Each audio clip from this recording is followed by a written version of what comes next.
하나님 말씀은 미가서 4장 1절로 5절을 보겠습니다. 예루살렘의 회복이에요. 이게. 그래서 끝날에 이르러서는 여호와의 전에 산들의 꼭대기에 굳게 서며 작은 산들 위에 뛰어나고 민족들이 그리로 몰려갈 것이라.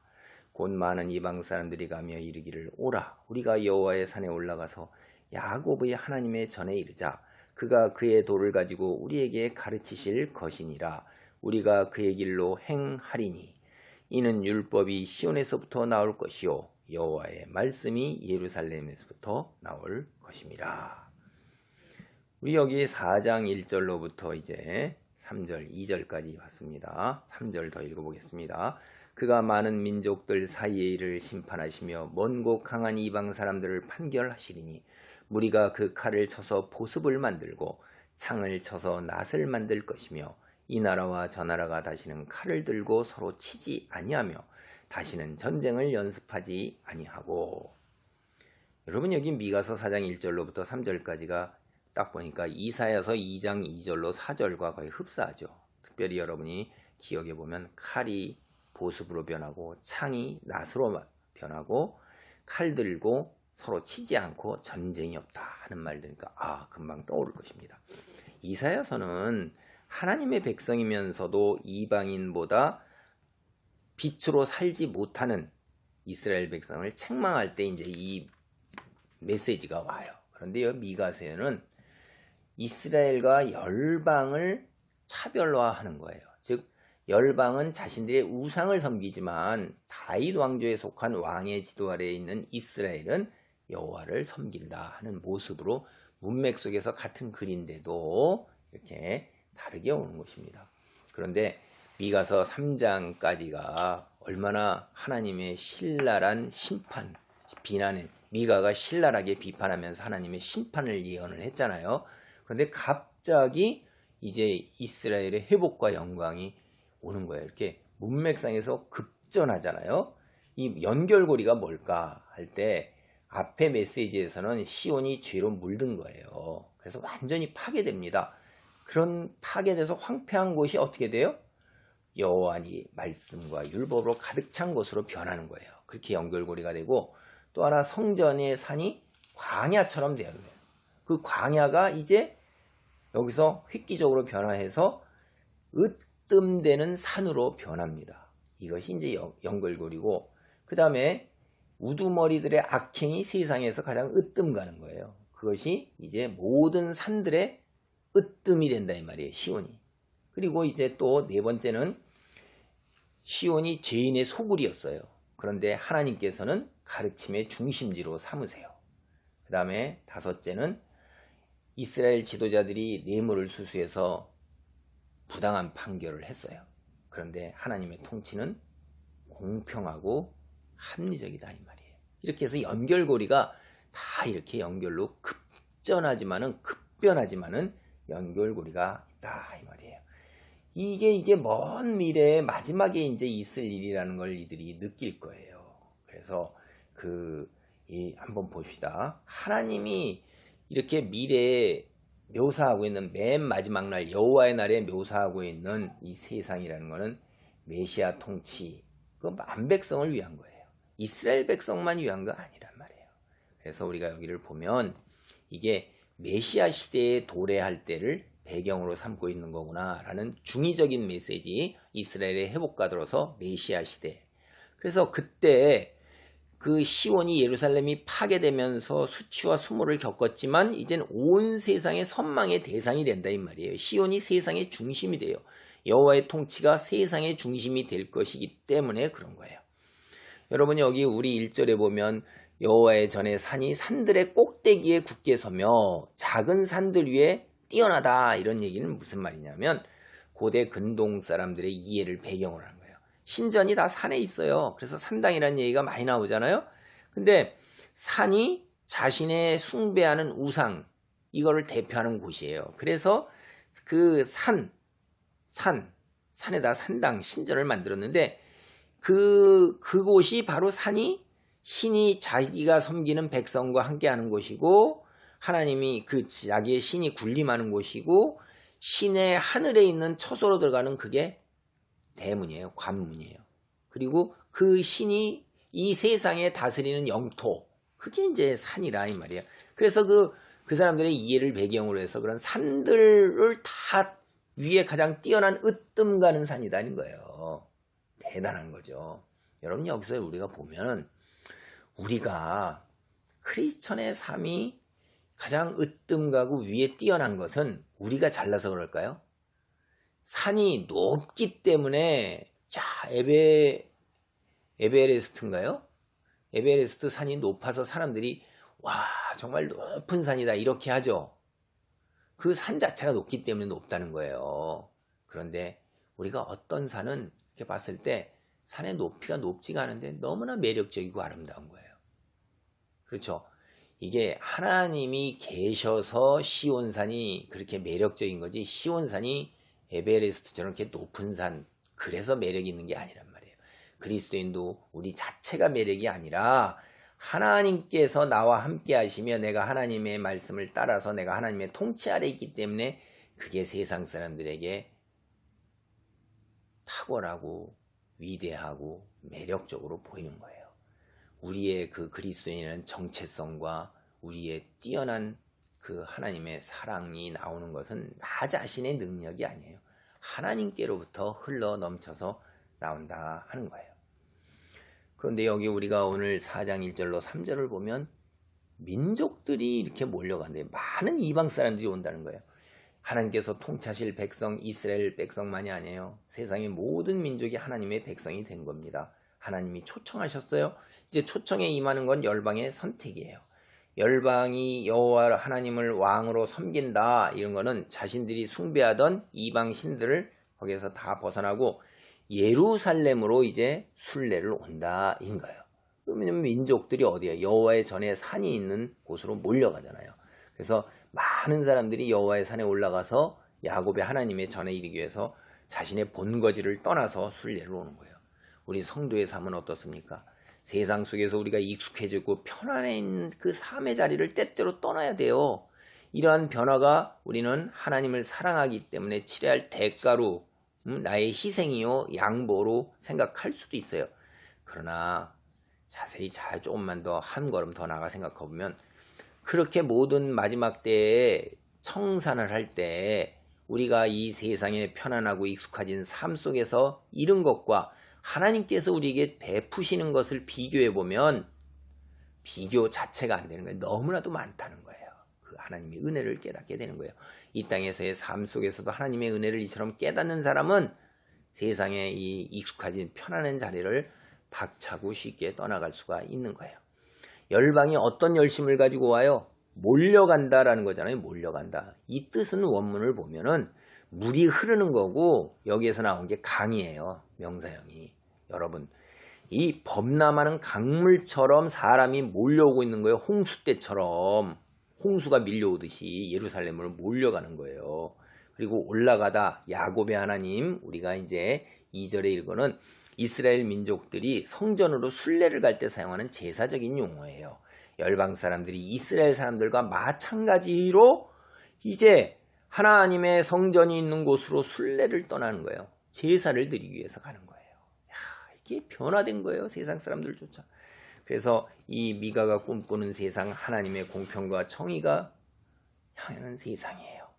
율법이 시온에서 나오며 여호와의 말씀이 예루살렘에서 나온다 하는 것은 이게 이들이 이제 예루살렘으로 몰려와서 거기에 머무는 게 아니라 그걸 가지고 나아가는 거예요. 예루살렘, 시온, 거기는 이방 사람들을 비롯한 하나님의 백성들을 양육하고 훈련하는 장소예요. 하나님, 예수님께서 이 땅에 오셔서 우리를 세상의 소금과 빛이라고 그러셨어요. 우리가 정말 세상의 소금과 빛입니까? 솔직히 한번 잘 생각해 보세요. 교회 안에서 소금과 빛은 될지 모르는데 세상의 소금과 빛은 되지 못하는 경우가 적지 않아요. 일주일 내내 교회를 중심으로 생활하고 교회 행사 우선순위로 삼아서 너무나 바빠요. 그래갖고 이거를 갖다가 어떤 사람은 장벽을 쌓는다 이렇게 얘기한 신학자도 있어요. 너무나 우리끼리 그 안에서 교회 안에서 장벽을 쌓고 거기에 익숙해져서 세상 사람들에게 하나님 말씀을 전하며 교제할 생활이 시간이 전혀 없는 거예요. 교회 생활이 보람있고 재미있어서 그렇다 이렇게 얘기하는 것도 있어요. 그것도 일종의 맞는 얘기예요. 그런데 한편에서는 그게 교회 안에 몰입되어서 어떤 사람은 교회 중독증이라는 얘기까지 해요. 교회 생활 자체를 즐기는 것 문제 삼을 수는 없지만 교회 생활이 현실 생활의 도피나 성도가 이 세상에서 빛과 소금의 역할을 감당해야 할 것 그걸로 대체되고 그것으로 끝나는 것이 될 경우에는 이런 교회 중독자인가 장벽을 쌓았다는 말이 비판하는 게 그런 거예요. 우리 속담에 배워서 남 주랴 했는데 하나님의 사람들은 배워서 남을 줘야 되는 거예요. 진리를 전해 주어야 되는 거예요. 시온에서 훈련받은 열방들이 이제 가는 곳마다 하나님의 말씀과 율법을 전합니다. 그래서 이제 어떤 일이 되냐? 하나님의 그 말씀과 율법에 따라 순종하여 살면서 스스로 전쟁 무기를 농기구로 다 바꿔버리는 거예요. 자발적으로 전쟁 무기를 다 농기구로 변환하는 거예요. 그게 뭡니까? 전쟁이 없는다는 건 서로 불만과 욕구가 충돌하지 않는다는 거예요. 그런 것이 뭡니까? 하나님의 통치가 이루어지는 거고 공평과 정의가 있는 곳이에요. 연약하고 소외되기 쉬운 자들이 무시되지 아니하고 존중받는 곳, 그것이 바로 하나님의 통치가 이루어지는 거예요. 우리가 뭐 인권을 외치면서 그렇게 늘 얘기를 하지만 여러분 보세요. 실제로 인권을 외치는 자들이 스스로 인권을 정말로 잘 실현하고 있는지 그거 한번 봐야 돼요. 그게 참 힘든 거예요. 인간이 악하기 때문에 그렇게 쉽지가 않아요. 교회 안에서도 마찬가지예요. 예수님께서 뭐라고 말하셨어요? 새끼발가락과 귀, 가장 쓸모없고 가장 없어도 될 것 같은 그런 것들이 가장 소중하고 또 존중받고 동등한 위치에서 대등하게 그렇게 대접받는 것, 그것이 건강한 교회이고 하나님이 기뻐하시는 교회인 거예요. 우리가 메시아 시대에 임할 참 평안, 전쟁 무기가 다 농기구로 바뀌어서 모든 이들 약한 자들이 존중받고 소외되지 않는 것은 우리가 세상에 만든 기구 같은 것들이 이 말 그렇게 통해서 이루어진다. 유엔과 유엔 산하기구 혹은 NGO의 활동을 통해서 이루어진다. 잘 보세요. 하나님 말씀 세상 지배하지 않는 한 그런 것들은 없습니다. 여러분이 유엔이 우리가 실제로 소말리아, 르완다, 보스니아, 아프가니스탄, 이란, 이라크 사태, 크림반도 사태 도대체 무슨 역할을 해요? 그리고 이번에 코로나로 인해서 전 세계가 있을 때 WHO라는 게 무슨 역할을 해요? 어느 나라의 이익을 대변하는 것처럼 보이고 진실을 왜곡하고 이러는 것처럼 보이지 않습니까? 하나님의 말씀이 온 세상을 지배하지 않는다면 그들의 활동은 사실은 자신의 이익을, 거기서 활동하는 사람들이 이익을 가져다 오는 것이 우선인 거예요. 세상의 여러 기관에 기대하지 마시기 바랍니다. 우리가 미래에는 어떠냐? 하나님의 검소한 풍요로움이 차고 넘치는 세상이에요. 우리가 여기 4절에 보면 사람마다 각각 자기 포도나무와 무화과나무 아래서 평안을 누리게 된다고 그랬죠. 포도나무, 무화과나무, 이거는 이스라엘 삶에서 굉장히 중요한 거예요. 아시리아의 기록에도 이스라엘을 포도나무로 묘사할 정도로 이것이 이스라엘 삶에서 굉장히 중요했고, 이 두 가지가 땅의 풍요로움인데 이 포도나무나 무화과나무나 사실 비싼 과일은 아니에요. 근데 일반 백성들의 기본 식품인데 이 백성들이 충분히 먹고 마신다 이거예요. 근데 우리가 경제적으로 검소한 거 한번 생각해 봐야 돼요. 여기서 호요식하는 게 아니에요. 우리가 오늘날 자본주의하에서 소비주의 성향이 굉장하죠. 유명 브랜드와 사치품이 차고 넘쳐요.